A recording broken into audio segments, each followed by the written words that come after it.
خيام ورتل القرآن اصبح بصوتك اسمع الأكوان اقرأ كلام الله داوي نفوسنا لنحس في أعماقنا الإيمان فؤاد كالحجارة قسوة فإلا وعى القرآن حين لانا كم من فؤاد كالحجارة قسوة.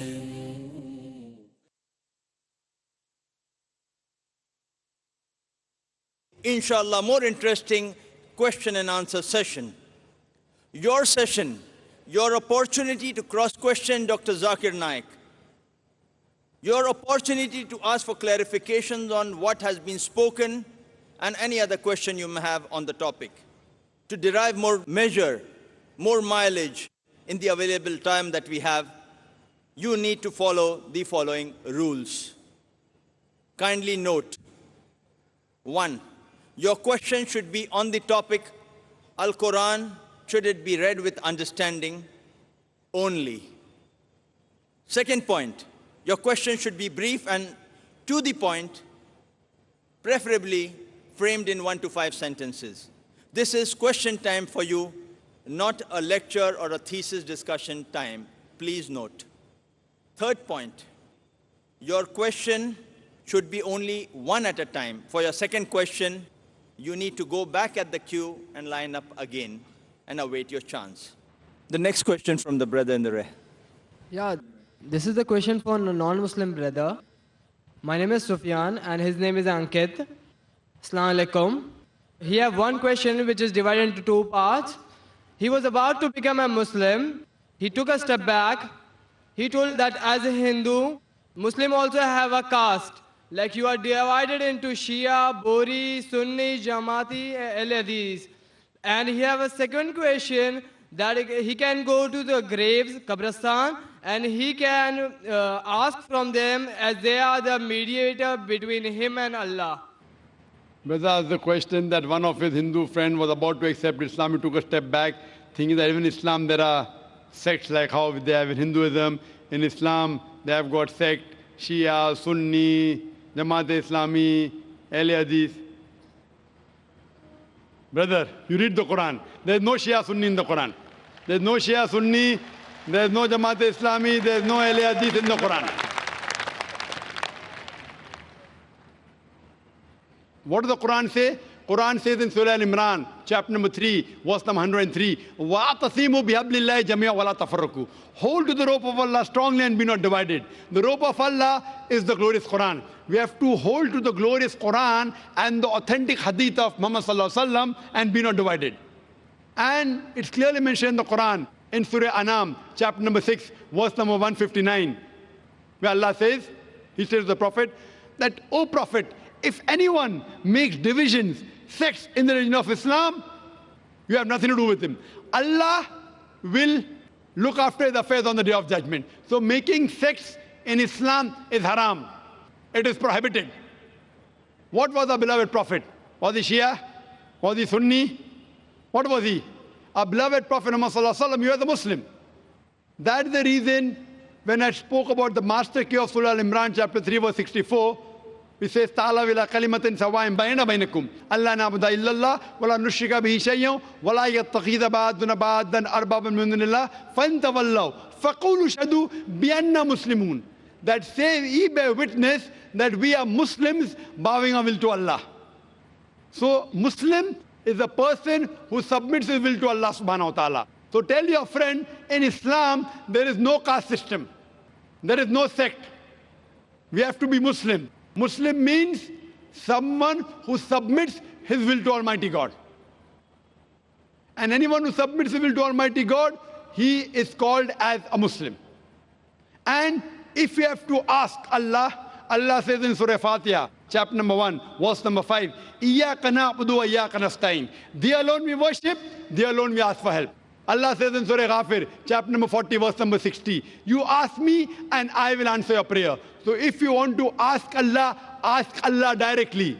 That is the right way and that is the best way. Hope that answers the question. Yes, sister. Assalamu alaikum. This question is from a non-Muslim sister. Her name is Apurva and she is a student. Her question is, why are the Muslims not allowed to sing Vande Mataram?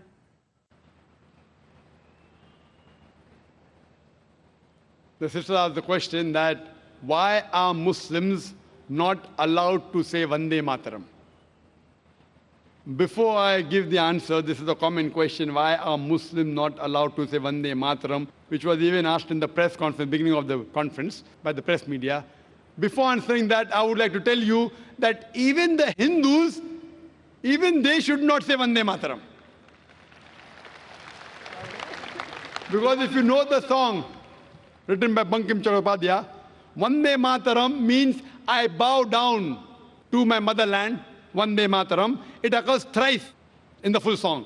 And as I mentioned earlier, according to the Veda, it's clearly mentioned in Yajurved, chapter number 32, verse number 3, and Svetasvatar Upanishad, chapter number 4, verse number 19, Na tasya pratima asti. Of that God, there is no pratima, there is no image, there is no photograph, there is no picture, there is no portrait, there is no sculpture, there is no idol. So where is the question of worshipping the land? So any Hindu who has knowledge of his Veda will never agree with Vande Mataram. If he does not know his scripture, he may say it. But if he knows scriptures well, there are 3 lines, 3 stanzas. Whenever it says Vande Mataram, I bow down, I worship to my motherland, he is going against his Veda.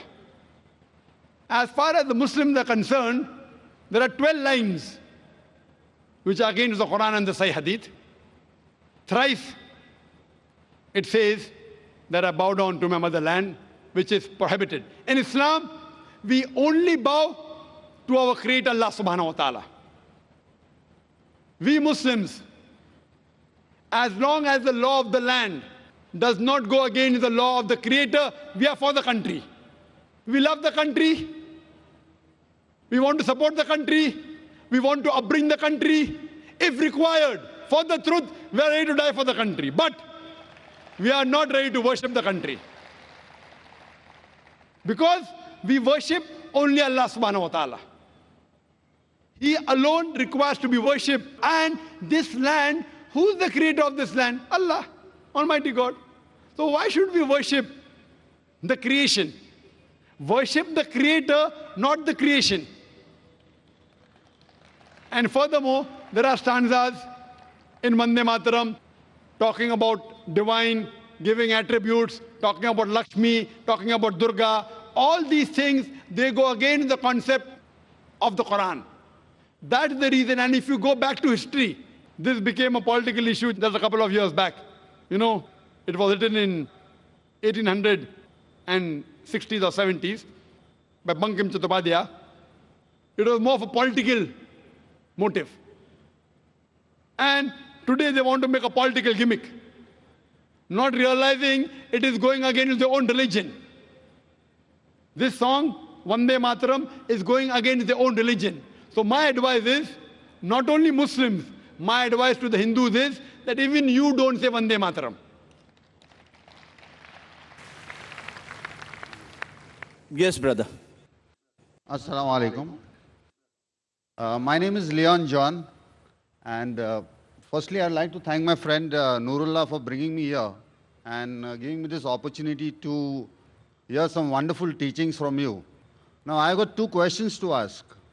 First is, what does it take to be a true Muslim? And the second question is, Muslims pray 5 times a day.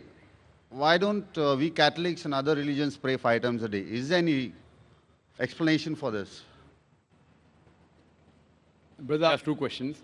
First is that, what does it take to be a Muslim? What is the requirement?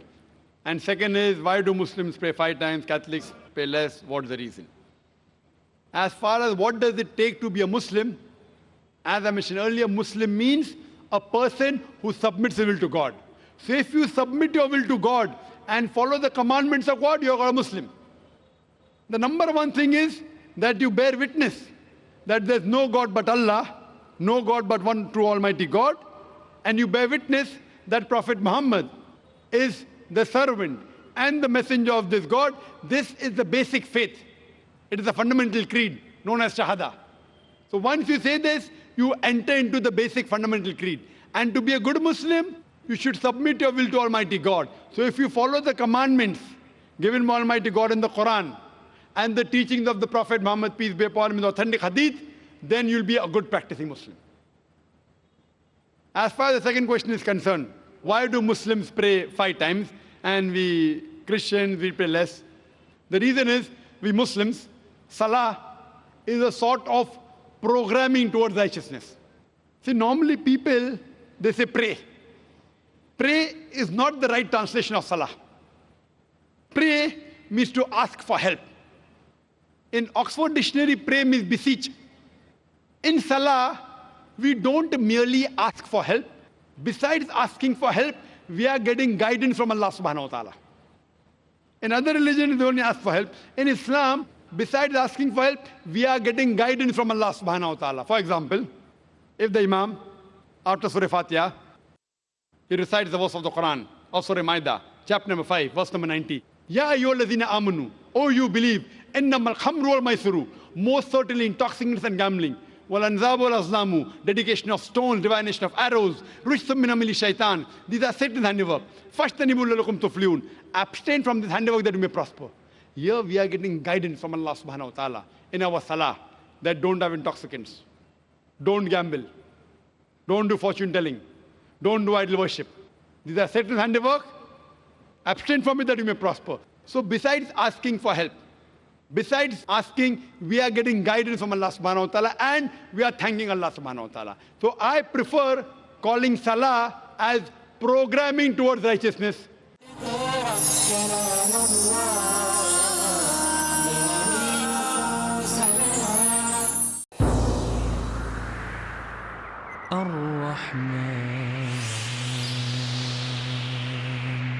A servant is not afflicted with any punishment greater than having a stiff heart and being away from the Almighty, the Compassionate. Hearts are God's vessels on the earth. The most beloved ones to Him are the softest and the most purest. If hearts are nourished with God's remembrance and quenched with His meditation, it will witness great wonders and deep wisdom. Since our hearts are enlaced with layers of oblivion, we need to cleanse them to stand sound and pure before Allah. To know more, join us on Peace TV's new series on healing hearts, where we can join together the caravan of the sincere servants of Allah.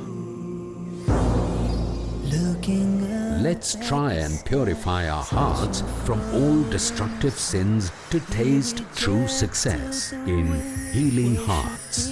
Every Thursday at 11:30 p.m. and repeat telecast at 12:30 p.m. India on Peace TV.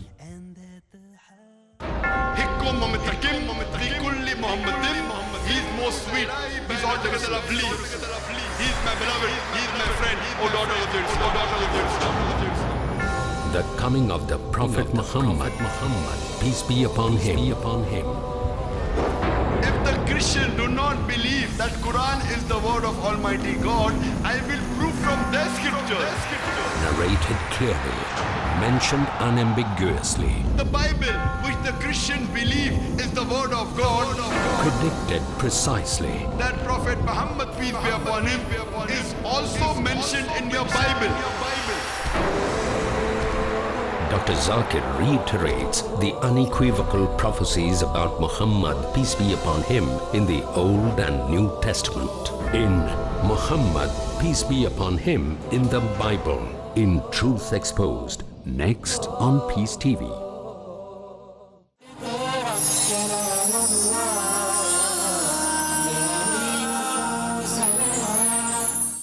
programming towards righteousness. And if we analyze today, the amount of evil we see around us, bad things happening, evil thing, obscenity, cheating, there are high chances that we can get deprogrammed. How a doctor tells you, for a healthy body, 3 meals a day. So our Creator, Almighty God, knows that we have to be programmed 5 times a day so that we will be on the straight track. So He's our Creator, He knows that. So if you are a true Christian, even you should offer 5 times. You know why? Because if you read your scriptures, the book of Acts, like how we do ablution, Surah Ma'idah chapter 5, verse number 5, that you have to wash your hands, wash your face, rub the head with water, and wash the feet up to ankle. Similarly is mentioned in the book of Acts. Similarly in the book of Exodus, that Aaron and Moses, they washed their face and hands before they appeared in front of the Lord. Same thing, the basic part of Sajda, the sujood, if you read Genesis chapter number 17, verse number 3. It says that Abraham fell on his face and prayed to God. In Numbers chapter number 20, verse number 6, Aaron and Moses, they fell on their face and prayed to God. Joshua chapter number 5, verse number 14, Joshua fell on his face and prayed to God. If you read the Gospel of Matthew chapter number 26, that Jesus Christ, peace be upon him, in the Garden of Gethsemane, he took a few steps forward and fell on his face and prayed to God. Can an acrobat fall on his face and pray to God better than the way we Muslims do? When you do sujood, we put the highest part of the body, the forehead, on the lowest part of the ground and say, glory be to Allah, the Most High. Glory be to Allah, the Most High, thrice. So all the prophets of the Bible, they prayed the same way as we Muslims pray. And Jesus Christ, peace be upon him, said in the Gospel of John, chapter number 16, verse number 12 to 14, I have many things to say unto you, but ye cannot bear them now. For he, when the Spirit of truth shall come, he shall guide you unto all truth. He shall not speak of himself. All that he hears shall he speak. He shall glorify me. Now, Jesus Christ, peace be upon him, said that wait for the Spirit of truth, talking about Muhammad, peace be upon him. And there are various references of Prophet Muhammad, peace be upon him, in the Old Testament as well as the New Testament. If you read the New Testament, in the book of Deuteronomy, chapter number 18, verse number 18, in the book of Deuteronomy, chapter number 18, verse number 19, in the book of Isaiah, chapter 29, verse number 12, in the Song of Solomon, chapter number 5, verse number 16, all of these references speak about the coming of the last and final messenger, Prophet Muhammad, peace be upon him. Even in the New Testament, Gospel of John, chapter number 14, verse number 16, Gospel of John, chapter number 15, verse number 26, Gospel of John, chapter number 16, verse number 7, Gospel of John, chapter number 16, verse number 12 to 14, all of these references speak about the last and final messenger, Prophet Muhammad, peace be upon him. So if you're a true Christian, if Christian means a person who follows the teachings of Jesus Christ, peace be upon him, we Muslims are more Christian than the Christian themselves. If you're a true Christian, you have to follow the teachings of Prophet Muhammad, peace be upon him, and do ablution before Salah. You should do sujood, and you should pray 5 times a day. Hope that answers the question. Thank you. I appreciate that. Thank you, Brother Leon, for your questions. The next question from the brother in the rear. Assalamu alaikum wa rahmatullahi wa barakatuhu. Sir, I am having a question. This question is being framed by my professor. I am a student of first year computer science and my sir is teaching me physics. His name is Rajiv Bhatt and I am from NG Acharya DK Marathe College, Chembur. He is convinced by all the, what misconceptions regarding Islam was there. He's accepted that it is not a misconception. So he is not only convinced by his last point, that is ruthlessly killing of a goat during Bakrid. If I heard your question correctly, your professor wants to know that can we have non-veg from the Hindu scripture? That's your question? I mean to say the ruthless killing of a goat. The ruthless killing. He believes that you are killing a goat directly from the, slowly from the neck. Brother asked the question, why ruthlessly killing? He agrees with killing of the goat, but why ruthless killing is his question? Yeah. Fine. So he's convinced that you can have non-veg, but he's asking why do the Muslims, they torture the animal before killing? Yeah. Just one jhatka, fatak, the animal dies. Why this zabiha? Slowly torturing. There was a discussion, a similar discussion going on between a Sikh and a Muslim, and the Sikh raised the same question. You Muslims, you all are merciless. You are ruthless. You'll kill the animal slowly and torture the animal to death. We Sikh, one jhatka, fatak, and the animal dies. So the Muslim replied, no, we Muslims, we are mard ka bacha, we attack from the front, we are masho. You Sikh, you all are coward. You are buzdil, you attack from behind. Anyway, this is not the real reason why we Muslims do zabiha. This was his wisdom, his hikmah. This is not the real reason why we Muslims do zabiha. The reason we Muslims do zabiha, that is Islamic slaughtering, is when we do zabiha, we cut the throat and the vessels of the neck and the windpipe without damaging the spinal cord. Because if the spinal cord is damaged, then there will be cardiac arrest and the nerve going to the heart will be severed and the blood will immediately stagnate. Now, when we cut the throat and the windpipe and the vessels of the neck without damaging spinal cord, the heart is yet pumping. And majority of the blood, it flows out of the body. Today, science tells us that blood is a very good media of germs and bacteria. So we Muslims, we are hygienic. We want to let the blood flow out of the body. When the blood flows out of the body, even the toxins and the germs and the bacteria that contain in the blood flows out of the body, there are less chances of having diseases when we have that meat. Furthermore, when we cut the throat and the windpipe and the vessels of the neck, the nerve, which is responsible for feeling of the pain, going to the brain is also severed. So the animal does not feel pain. The animal kicks and writhers. It is due to the gush of the flow of the blood outside the body. The kicking and writhing is not due to pain. It is due to the muscle contraction and relaxation. So the animal dies a peaceful death.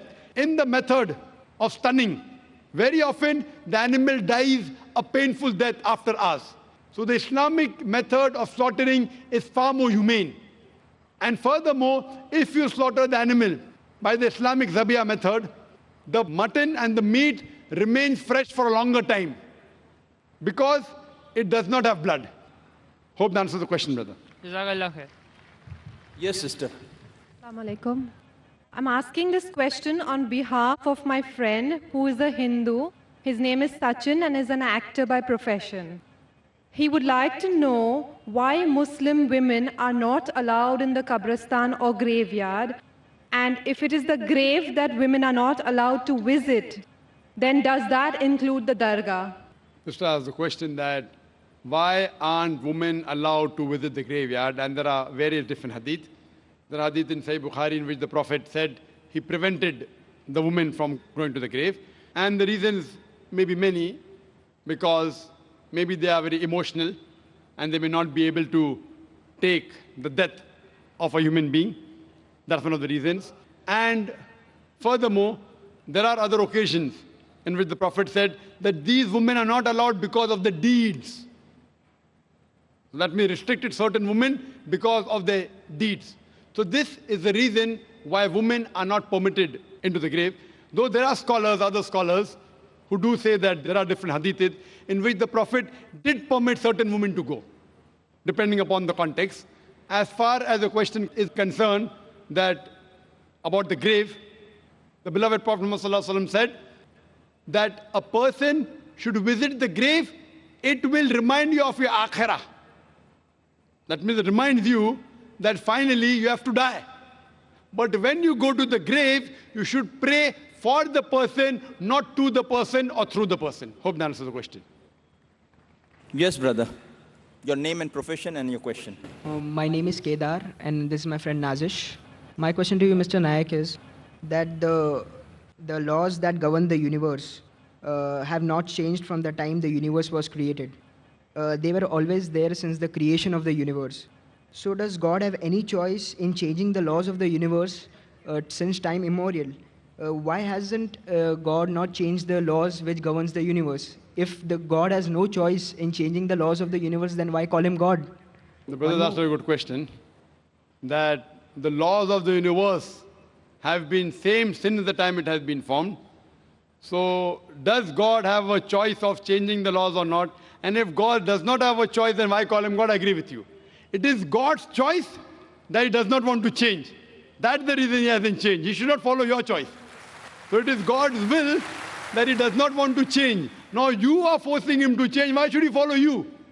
If God wants to change, he can easily change. But Allah says in the Quran, in Surah Rum, chapter number 30, verse number 30, that follow the nature of the law. So this is God's law.